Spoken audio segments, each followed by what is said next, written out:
Welcome to the Nightly 5 podcast with Belle Taylor. Tens of thousands of Australians will soon be unable to access their weight loss medication.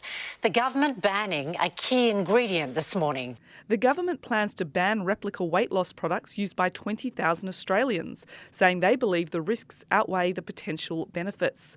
The changes aim to eliminate the use of unregulated products that mimic TGA-approved products, like the well-known weight loss drugs Ozempic and Mounjaro.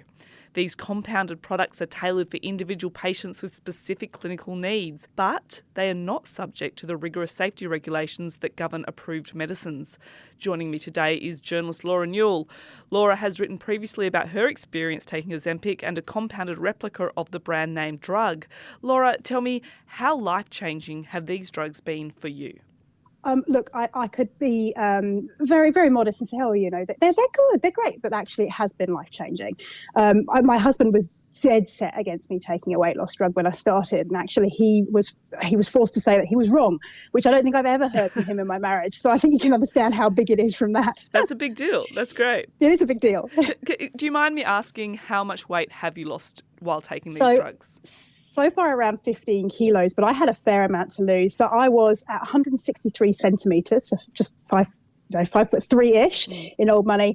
I was about 97, 98 kilos, which is significantly overweight. And how long did it take you? How long were you taking the drugs to lose that weight? So I've been on the drugs since about sort of September, October. It's about, I'm losing about 2 kilos a month, which I think is a pretty good rate. It's not too quick. It's not too slow for me. Yeah. But, the government say they're concerned that they don't know enough about the side effects of these drugs. Does that give you pause when taking them? I mean, look, I think taking any drug, you should always take a very deep breath and really look into it for yourself and just look at side effects and all that kind of stuff. And I mean, I was concerned with people swapping over to the compounded version of these drugs. I mean, if I had a choice, I would take the branded drug. But the branded drug for me, Wegovy, is not available in Australia, hasn't been at all. So it's a choice of, hey, do I take that risk in the same way as I take the risk of having a vaccine or take the risk of, taking an antibiotic and having a side effect?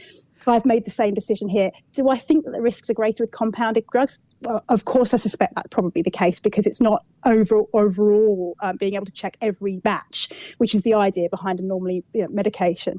But I think the risk for me has been worth it. Do you think, lots of Australians, when they go into the chemist, I think they think in the back of their mind, everything here's been checked. I don't have to worry about it. I know when I'm getting, gone through regulatory processes. Do you think people are aware that these compounded drugs haven't been through these processes that we assume most drugs have been? I mean, I'm going to be honest, and I think it probably depends on where you're getting these drugs from. I think if you're going to an unregulated website and grabbing them from just a strange website, then no, I suspect you probably don't necessarily. I mean, I come through a company called Juniper, which is one of the big ones that, of course, has been in this discussion.